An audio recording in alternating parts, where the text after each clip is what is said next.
Hello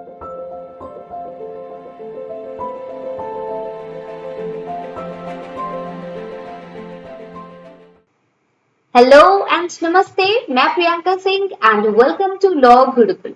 UGC NET June 2024 के लिए application forms are finally out now.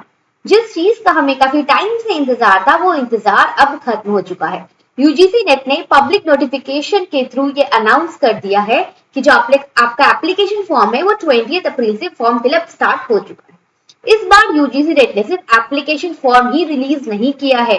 इस नए नोटिस में आपको 3 बिग सरप्राइजेस देखने को मिल सकते हैं। तो सबसे पहले let's have a look on the notice, then we will discuss what NTA has made 3 big changes in this UGC NET June 2024 exam. सबसे पहले हम अपनी एक जो नोटिस है हमारी उसको एक बार डिटेल में देख लेते हैं कि एक्चुअली में यूजीसी एनटीए नेट ने नोटिफिकेशंस में क्या-क्या चीजें क्लियरली डिक्लेयर कर दी है।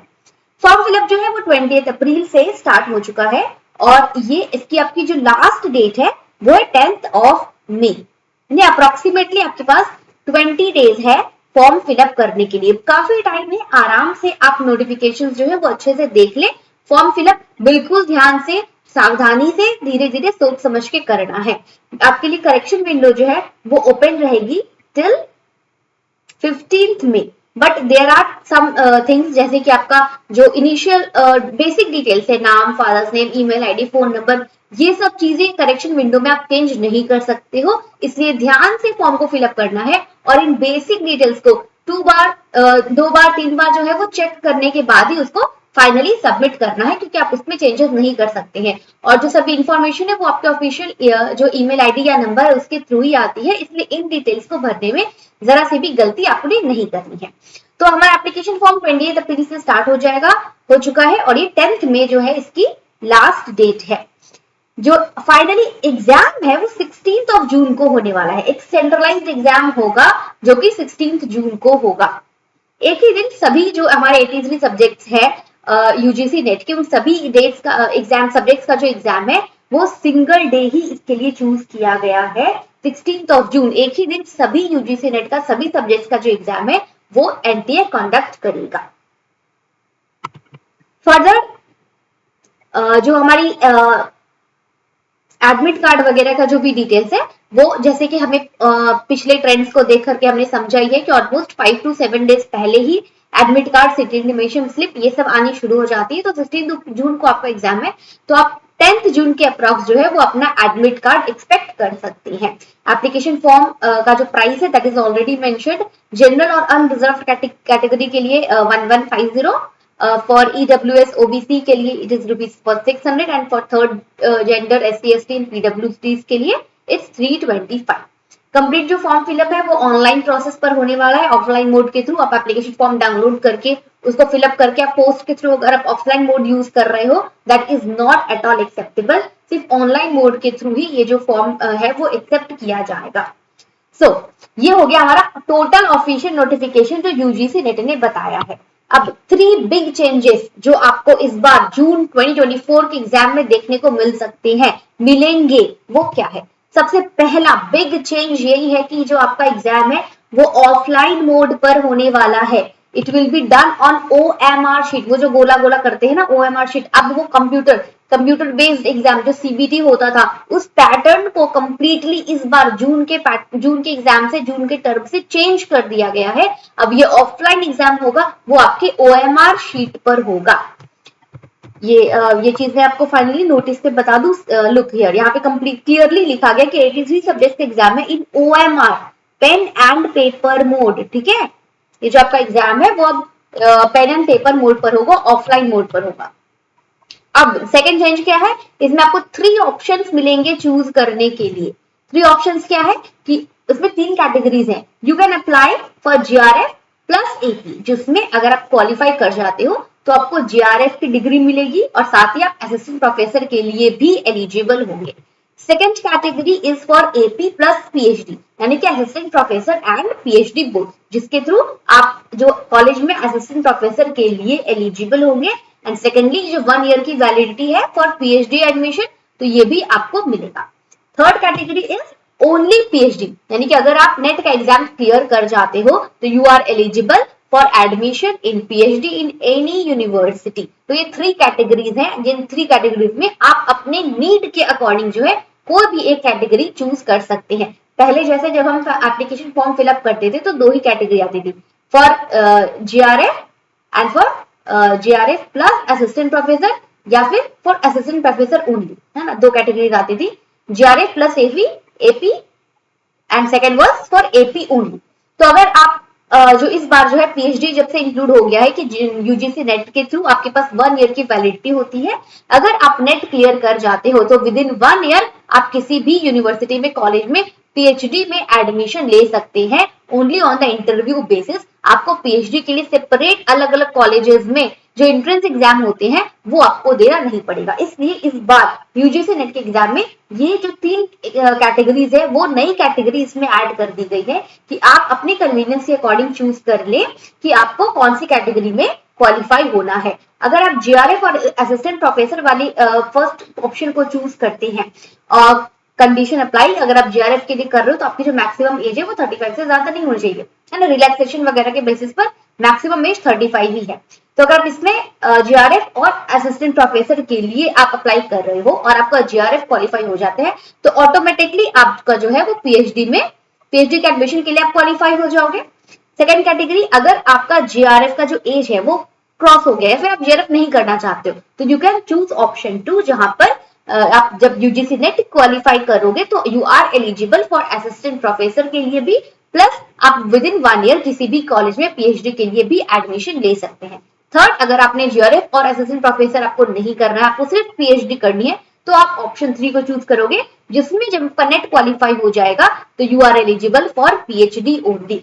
अब अगेन जैसे कि हमने देखा है अभी तक कि जो कट ऑफ जो है वो 2 आता है for GRF and for AP, लेकिन अब जबकि 3 कैटेगरीज हैं तो अब जो कट ऑफ भी है वो 3 कैटेगरीज में आएगा। जीआरएफ की जो कट ऑफ है वो ऑब्वियसली बहुत हाई जाएगा, असिस्टेंट प्रोफेसर का उससे थोड़ा लो जाएगा और पीएचडी का एपी ऑन पीएचडी जो है वो अप्रोक्सीमेटली सिमिलर हो सकते हैं या पीएचडी का थोड़ा बहुत नीचे ही आप मान के चल सकते हो। तो 3 कैटेगरीज का जो कट ऑफ है वो डिफरेंट होने वाला है।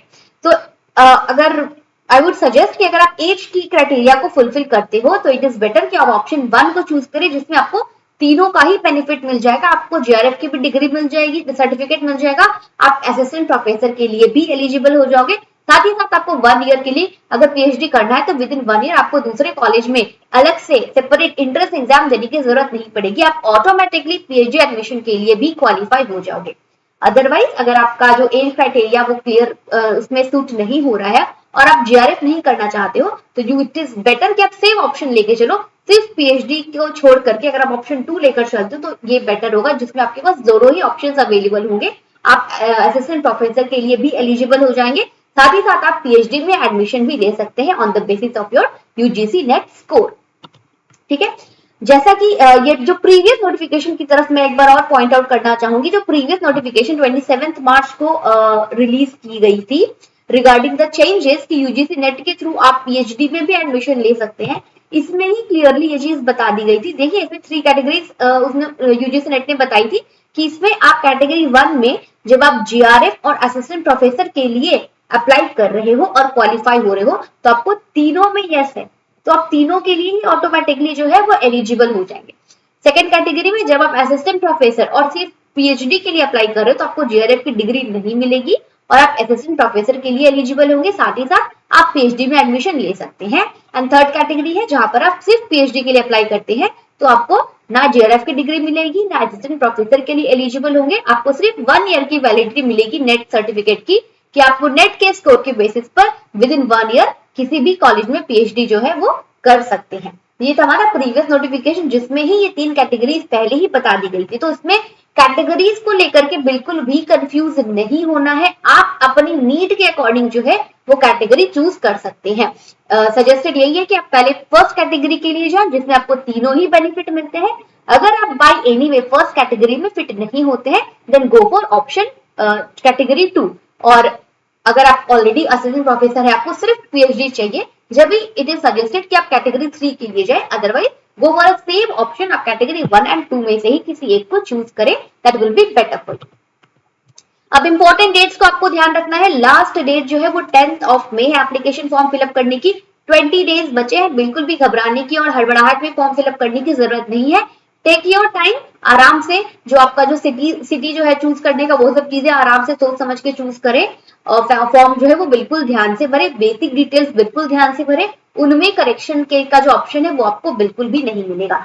सेकंड डेट जो आपको याद रखनी है वो है 16th ऑफ जून। जब ये पेन पेपर पे होने वाला है तो ऑब्वियसली क्या होता है, जब हम सीबीटी मोड पर जाते हैं तो जो सेंटर्स हैं वो काफी लिमिटेड हो जाते हैं। इसलिए अभी जब एग्जाम जो है ओएमआर शीट पर होने वाला है, pen and paper offline mode पर होने वाला है, तो सेंटर्स जो है वो काफी ज्यादा मिल सकते हैं एनटीए को। इसलिए एट अ टाइम जो एनटीए है वो पूरे 83 सब्जेक्ट्स का जो एग्जाम है वो एक ही दिन पे, वन डे पे ही कंडक्ट करवा सकता है। तो इसलिए इसको उन्होंने ऑफलाइन बेसिस पर किया है कि एक ही दिन पे सभी सब्जेक्ट्स का जो है वो एग्जाम हो जाएगा। क्योंकि जैसे हमें पता है कि पेपर वन होता है यूजीसी नेट का first paper, that is common for everyone. तो पहला पेपर तो सबके लिए सेम ही आने वाला, तो इससे यूजीसी नेट को भी थोड़ा सा फायदा होगा, एनटीए को भी फायदा होगा कि उनको सिर्फ एक ही पेपर बनाना पड़ेगा। वो नॉर्मलाइजेशन वाली जो चीज है वो इस बार नहीं करनी पड़ेगी फॉर द पेपर वन। ठीक है, सो जो एग्जाम डेट है वो क्लियरली याद रखना है, 16 जून संडे है जिसमें आपका एग्जाम होने वाला है। कंक्लूजन पर हमारी कंप्लीट नोटिस और एप्लीकेशन फॉर्म देख करके हम क्या फाइनली कंक्लूड कर सकते हैं। तो जो ऑफलाइन मोड पर पेपर होने वाला है इससे हमें बहुत सारे बेनिफिट मिल सकते हैं। जिन स्टूडेंट्स ने पहले एग्जाम दे रखा है वो लोग अगर जो कंप्यूटर वाला एग्जाम होता है उससे यूज टू हो गए, क्योंकि पुराना पैटर्न है और हमने उसी हिसाब से प्रैक्टिस भी करी है, तो उस हिसाब से हम यूज टू है। बट इट्स नॉट दैट कि हम बहुत एडजस्टेबल है, हम कर सकते हैं ओएमआर शीट पर, बहुत डिफिकल्टी वाली बिल्कुल ही बात नहीं, बल्कि आपके लिए और इजी होने वाला है अगर आप ओएमआर शीट पर एग्जाम दे रहे हैं तो। क्यों? क्योंकि इससे आपको मैथ्स में हेल्प मिलेगी। जो डीआई हम करते हैं कंप्यूटर से देख के करने में कई बार हमें मुश्किलें आ जाती है क्योंकि हम उसमें अंडरलाइन वगैरह नहीं कर पाते हैं। कॉम्प्रीहेंशन जो है इसमें भी हमें हेल्प मिलेगी। अगर हम पेन पेपर पर एग्जाम दे रहे हैं तो वी कैन पेजेस को इजीली हम टर्न करके कॉम्प्रीहेंशन को पढ़ सकते हैं। कंप्यूटर पे वो जो बड़े बड़े पैसेज होते हैं उनको पढ़ने में भी थोड़ी सी डिफिकल्टी होती है। तो ये जो एडवांटेज है वो पेन एंड पेपर पे जब एग्जाम हो रहा है तो ये एडवांटेज आपको मिलेंगे। डीआई में हेल्प मिलेगी, कॉम्प्रीहेंशन में हेल्प मिलेगी। फर्दर अगर हम पेपर 2 की बात करें तो अब हम ये एक्सपेक्ट कर सकते हैं कि जब ऑफलाइन मोड पर पेपर हो रहा है तो हमें पैसेज बेस्ड क्वेश्चन जो है वो देखने को मिलेंगे। जैसा कि लास्ट के अगर हम 2-3 ट्रेंड्स को देखें तो जो हमारा पेपर 2 लॉ है उससे पहले एक पैसेज जो है वो पूछा जाता था। बट अभी हम देख रहे हैं कि 2 पैसेज जो है वो पैसेज के बेस पर 2 क्वेश्चन या 2 पैसेज यानी कि 10 क्वेश्चन जो है वो पैसेज बेस्ड पूछे जा रहे हैं। तो जब ऑफलाइन मोड पर हो रहा है तो ये भी आप 2 से 3 जो पैसेज है वो आप एक्सपेक्ट कर सकते हैं कि जो यूजीसी नेट का लॉ का एग्जाम है उसमें पैसेज बेस्ड क्वेश्चन जो है उनको प्रेफरेंस दी जा सकती है। धीरे धीरे इस तरह से पैसेज वाले पर भी फोकस किया जाएगा।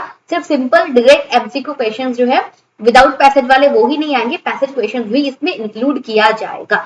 तो ये हो गए हमारे 3 बिग चेंजेस जो कि एनटीए ने इस बार यूजीसी नेट जून 2024 के एग्जाम में किया है। अगर आप इस बार जून 2024 लॉ पेपर से एग्जाम देना चाह रहे हैं तो अपनी प्रिपरेशन में लॉ गुरुकुल को जरूर ऐड करें। Subscribe the channel law Gurukul, please like the video, share the video. अगर आपको कोई कंफ्यूजन है, कोई डाउट है तो कमेंट बॉक्स में जरूर बताएं, मैं उन क्वेरीज को जरूर सॉल्व करूंगी। Thank you for watching the video, best of luck.